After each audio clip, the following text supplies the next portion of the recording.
In this example, we have 355 plus 6 and 207 thousandths.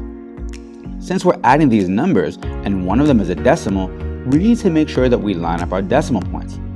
But the question is, where is the decimal point in this number here? Because we can't see it.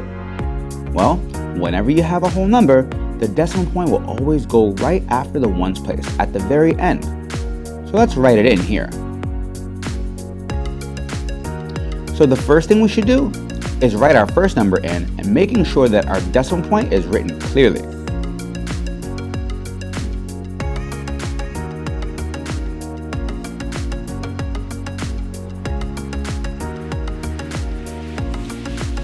The next thing we'll do is write in our second number directly below our first, but we're going to use our decimal point that we wrote here as a guide to line up our next decimal point.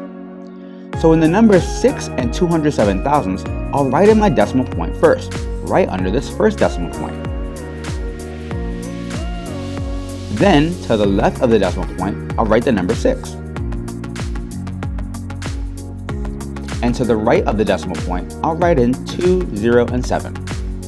2, 0, 7. And finally, we should put zeros as placeholders wherever you see a blank space.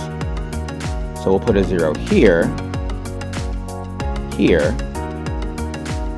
here, here, and here. And finally, I'll write in my addition sign, underline everything, and get to work. And just a reminder, the reason why lining up our decimal points is so important is because what happens when you do that is your place values end up getting lined up as well. And that's the most important part. And now we can start our addition. And that always starts at the right column. 0 plus 7 is 7. 0 plus 0 is 0. 0 plus 2 is 2. I'll bring down my decimal point. 5 plus 6 is 11. But you can never write two numbers in one column. That is definitely a math no-no. So we'll write one of the 1s and 11 down here, and then the other one up here. 1 plus 5 is 6, and 6 plus 0 is 6. And 3 plus 0 is 3.